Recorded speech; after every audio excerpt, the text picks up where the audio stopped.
Hello friends, welcome back to டுனி குக். இன்றைக்கி நம்ம சேப்பங்கிழங்கு வறுவல் எப்படி பண்ணுறதுன்னு பார்க்கலாம். அதுக்கு முன்னாடி நம்ம சேனல் சப்ஸ்கிரைப் பண்ணாதவங்க சப்ஸ்கிரைப் பண்ணிக்கோங்க.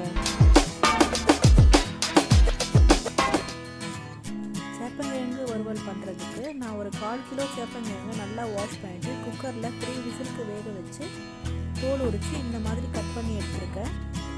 இப்போது ஒரு சின்ன பாத்திரம் எடுத்துக்கலாம். அதில் 1 ஸ்பூன் கடலை மாவு அண்ட் 1 ஸ்பூன் மிளகாய்த்தூள், 1/2 ஸ்பூன் மஞ்சள்தூள், 1/2 ஸ்பூன் கரம் மசாலா, தேவையான அளவு உப்பு, இது எல்லாத்தையும் சேர்த்துட்டு நல்லா கலக்கி விட்டுக்கலாம். இந்த மசாலா தான் நம்ம சேப்பங்கிழங்கு வறுவலுக்கு யூஸ் பண்ண போகிறோம்.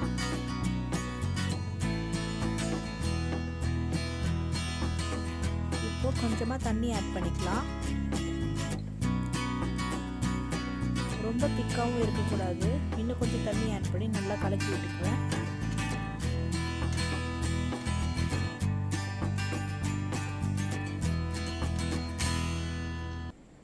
எல்லாமே நல்லா மிக்ஸ் ஆகிடுச்சு. இந்த மாதிரி பேஸ்ட் பதத்துக்கு வந்ததுக்கப்புறமா நான் கட் பண்ணி வச்சுருக்க சேப்பங்கிழங்க உள்ளே சேர்த்துக்கிறேன். சேர்த்துட்டு நல்லா மிக்ஸ் பண்ணி விட்டுருங்க. மசாலாலாம் நல்லா மிக்ஸ் ஆகணும். மிக்ஸ் பண்ணிவிட்டு ஒரு 10 மினிட்ஸ்க்கு அப்படியே இதை ஊற வச்சுக்கலாம். 10 மினிட்ஸ் ஆகிடுச்சு. இப்போது ஒரு கடாயில் எண்ணெய் ஊற்றிக்கலாம். எண்ணெய் நல்லா சூடானது நம்ம ஊற வச்சுருக்க சேப்பங்கிழங்கு வறுத்து எடுத்துடலாம்.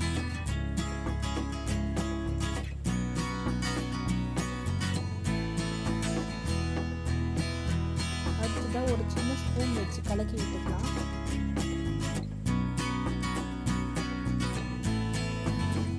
சேப்பங்கிழங்கு நல்லா செவந்து வர வரைக்கும் வெயிட் பண்ணலாம்.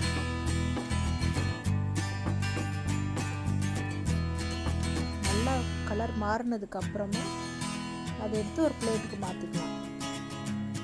அவ்வளோதான், நம்ம சேப்பங்கிழங்கு வறுவல் சூப்பராக ரெடி ஆகிடுச்சு. இது செய்கிறது ரொம்பவே ஈஸி. நீங்களும் அது பல ட்ரை பண்ணி பாருங்கள். இந்த வீடியோ உங்களுக்கு பிடிச்சிருந்ததுன்னா நம்ம சேனலுக்கு சப்ஸ்கிரைப் பண்ணுங்கள். தேங்க்ஸ் ஃபார் வாட்சிங்.